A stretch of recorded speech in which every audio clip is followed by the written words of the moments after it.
Hello दोस्तों, कैसे हैं आप लोग। मैं उम्मीद करता हूं कि आप अच्छे होंगे और आपका पढ़ाई भी अच्छा चल रहा होगा।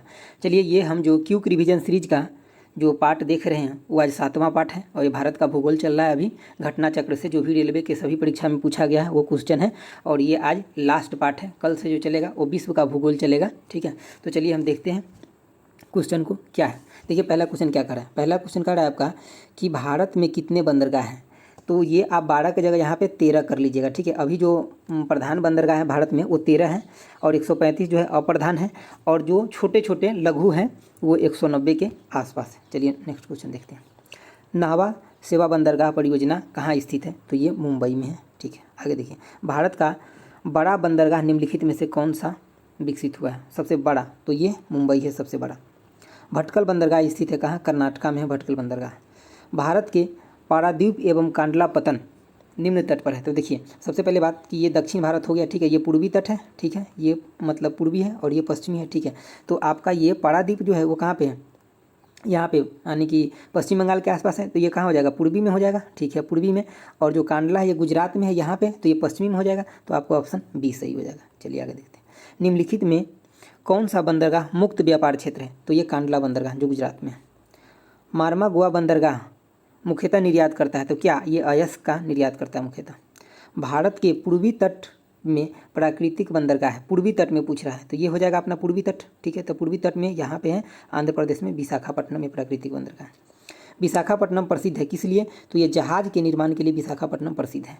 निम्नलिखित में से विश्व विषम को चुने। ठीक है, विषम को चुनने के लिए कह रहा है। तो इसमें विषम कौन हो जाएगा, पारादीप हो जाएगा। क्योंकि देखिए पारादीप जो है ये पूर्वी तट पे है, बाकी ये सब जो है पश्चिमी तट के बंदरगाह है। ठीक है, ये कोचीन जो है ये केरल में है, ये नावा सभा मुंबई में है, मैंगलोर जो है कर्नाटका में है। आगे देखिए, भारत के पश्चिमी तट पर कौन सा बंदरगाह है। ये पश्चिमी तट पे पूछ रहा है। पश्चिमी मतलब इधर साइड में पूछ रहा है। तो कांडला भी पश्चिम पे है, न्यू मंगलोर भी पश्चिम पे, मुंबई भी पश्चिम पे, मतलब ऑप्शन डी हो जाएगा करेक्ट। आगे देखिए, पूर्वी समुद्र तट पर कौन सा कृत्रिम बंदरगाह है। पूर्वी पे आपको कहाँ पूछ रहा है, इस साइड पूर्वी पे। ठीक है, तो ये चेन्नई जो है ये पूर्वी समुद्र तट पे प्राकृतिक कृत्रिम बंदरगाह है, आर्टिफिशियल। निम्नलिखित में से कौन सा मुक्त व्यापार क्षेत्र नहीं है। ठीक है, तो त्रिवेंद्रम इसमें से नहीं है मुक्त व्यापार क्षेत्र।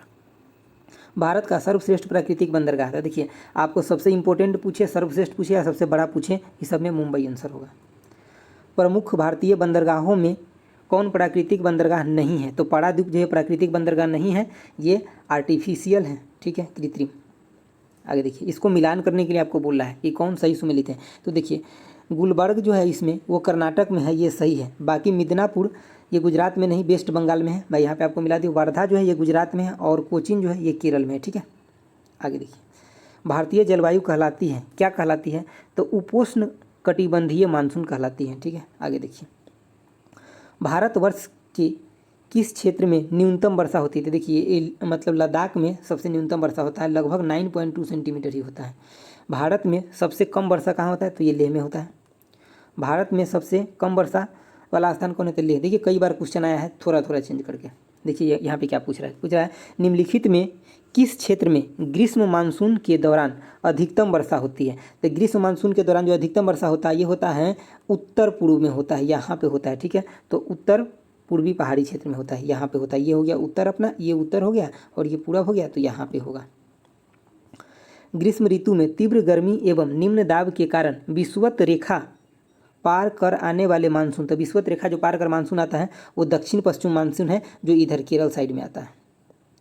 भारत में सर्वाधिक वर्षा किस मानसून से होता है। तो वो सर्वाधिक वर्षा जो होता है वो इसी मानसून से होता है जो दक्षिण और पश्चिम मानसून है उससे होता है। तो ये आपका ऑप्शन बी हो गया। भारत के किस क्षेत्र में ग्रीष्म मानसून सर्वाधिक होती है। तो ग्रीष्म मानसून जो सर्वाधिक होता है ये पश्चिमी तट पे होता है, जो इधर के तट जो है केरल तट यहाँ पे होता है सबसे सर्वाधिक। निम्न में से किस राज्य में प्रत्यवर्ती मानसून का सर्वाधिक प्रभाव मिलता है। इसको लौटते मानसून भी बोलते हैं। ठीक है, तो ये मिलता है कहाँ, तमिलनाडु में, जो यहाँ पूर्वी क्षेत्र में तमिलनाडु और आंध्र प्रदेश के आसपास मिलता है। भारतवर्ष में शुष्क शीतकाल की संभावना कहाँ है। ठीक है, तो ये बंगाल के मैदान में है। आगे देखिए, भारत की जलवायु को निम्नलिखित घटकों में से कौन सा प्रभावित करता है।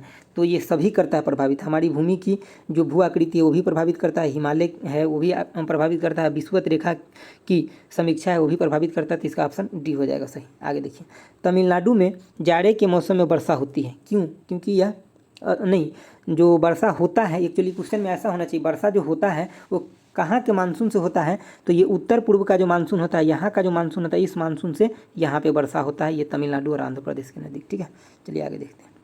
दक्षिण पश्चिम मानसून की अवधि के दौरान तमिलनाडु शुष्क रहता है क्योंकि वह वृष्टि छाया क्षेत्र में पड़ता है, मतलब वहाँ पे नहीं हो पाता है, वो एक छाया के क्षेत्र में पड़ जाता है। जो भी मानसून आता है दक्षिण और पश्चिम से वो पूरा का पूरा ऊपर ही हो जाता है, यहाँ पे तमिलनाडु तक नहीं पहुँच पाता है। निम्नलिखित में से कौन सा क्षेत्र वृष्टि छाया में पड़ता है, तो ये राजस्थान होगा ऑप्शन के अकॉर्डिंग, क्योंकि ऑप्शन इसमें राजस्थान है। भारत में वर्षा किस कारण से नहीं होती है, ठीक है, तो नहीं होती है प्रति चक्रवात की कारण से नहीं होता, ये एंटी साइक्लोन होता है, इसकी वजह से एकदम सूखा सा हो जाता है, वहाँ पे वर्षा नहीं होता है। अधिकांश भारतीय किस समूह से संबंध रखते हैं, तो कॉकेशियाई से संबंध रखते हैं। लेप्चा किस राज्य में आरंभिक निवासी है, मतलब लेप्चा जनजाति कहाँ रहता है, तो ये सिक्किम में। निम्नलिखित में से किस राज्य में अपातानी आदिवासी लोग रहते हैं, ठीक है, तो ये अरुणाचल प्रदेश में, अ से अपातानी और अ से अरुणाचल प्रदेश। खासी गारो जनजाति मुख्य रूप से रहती है कहाँ, मेघालय की पहाड़ी में। मुंडा जनजाति कहाँ है, तो झारखंड में मिलती। कोल भील गोंड आदि जनजाति किस राज्य में निवास करती हैं, तो ये निवास करती है कहाँ पे, कोल्ड भील, और जो जनजाति है ये मध्य प्रदेश में निवास करता है। चलिए आगे क्वेश्चन देखिए। निम्नलिखित में से किस राज्य में सबसे अधिक अनुसूचित जनजाति रहता है, तो ये मध्य प्रदेश में रहता है। भारत में बहुसंख्यक जनजाति पाई जाती है, तो देखिए जब ये क्वेश्चन पूछा गया था 2011 से पहले, तो उस समय सबसे अधिक जो जनजाति था वो गोंड था, लेकिन अभी सबसे ज़्यादा अधिक जो है 2011 के जनसंख्या के बाद, तो वो कौन सा है, भील है। तो अब जो आपको क्वेश्चन में पूछेगा तो उसमें भील ऑप्शन रहेगा, आपको भील मारना है, अगर भील नहीं रहेगा तो दूसरे नंबर पर गोंड आता है, तब गोंड मारना है। आगे देखिए, भारत में सबसे बड़ी जनजाति है, तो देखिए अभी के अकॉर्डिंग भील है, आपको पहले भी बता दिया, जब क्वेश्चन पूछा था उसके अकॉर्डिंग ये गोंड था। आगे देखिए, जनजाति को इंगित करते हुए पहली बार आदिवासी शब्द का प्रयोग किसने किया था, तो जनजाति को पहली बार आदिवासी किसने बताए थे, तो ये ठक्कर बाबा ने बताए थे। आगे देखिए, यह माना जाता है कि भारत में सबसे पहले निग्रो आए, वर्तमान में मुख्य कहाँ पाए जाते हैं, तो वर्तमान में अंडमान निकोबार द्वीप में पाया जाता है। सोम्पेन जनजाति कहाँ पाया जाता है, तो अंडमान निकोबार द्वीप समूह के निकोबार में पाया जाता है। ठीक है, अंडमान भी ऑप्शन में दिया गया है, तो आप ध्यान रखिएगा। निम्नलिखित में से कौन सी जनजाति की अंडमान निकोबार द्वीप समूह में सबसे अधिक आबादी है, सबसे अधिक आबादी कौन जनजाति की है, तो ये जाड़वा जनजाति की है। निम्नलिखित में से किस प्रदेश में सर्वाधिक जनजाति पाई जाती है, तो सर्वाधिक जनजाति मध्य प्रदेश में पाई जाती है। चेरापूंजी तथा जयंतिया जनजाति किस राज्य में है, तो ये मेघालय में है। चेरापूंजी पहाड़ी भी उधर ही है और जनजातियाँ भी उधर ही है। छपरकुट, मीमकुट तथा पौलकुट निम्न के प्रमुख त्यौहार हैं, तो ये त्यौहार कहाँ मनाया जाता है, तो मिजोरम में मनाया जाता है। बगड जनजाति किस क्षेत्र में रहता है, तो बगड जनजाति जो रहता है ये तमिलनाडु के नीलगिरी पहाड़ी में रहता है। अब यहाँ मिलान करने वाला था, मिलान करने वाले में आपको सबसे जो आता है उसको सबसे पहले मिलाइए। तो देखिए लेप्चा कहाँ, आपको हम पहले भी बताए हैं कहाँ पे, सिक्किम में है। ठीक है, उसके बाद देखिए खासी जनजाति कहाँ, ये जनरली होता है मेघालय में, लेकिन ये उत्तराखंड में भी थोड़ा बहुत होता है, तो वहाँ भी है। उराली कहाँ है, केरल में है। और माड़िया जो एगो बच गया वो कहाँ पे, छत्तीसगढ़ में। ठीक है, चलिए आगे देखते हैं। निम्नलिखित में से कौन सी जनजाति राजस्थान की है, तो गरसिया जनजाति जो है ये राजस्थान की है। निम्नलिखित में से किसका सुमेल नहीं है, ठीक है, सुमेल नहीं है, तो देखिए भील मध्य प्रदेश में इसका सुमेल है।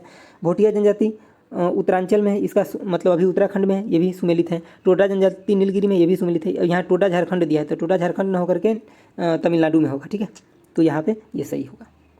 आगे देखिए, निम्नलिखित राज्यों में से किसमें उसकी कुल जनसंख्या में अनुसूचित जातियों का सबसे अधिक अनुपात है, तो ये पंजाब में सबसे ज़्यादा एससी।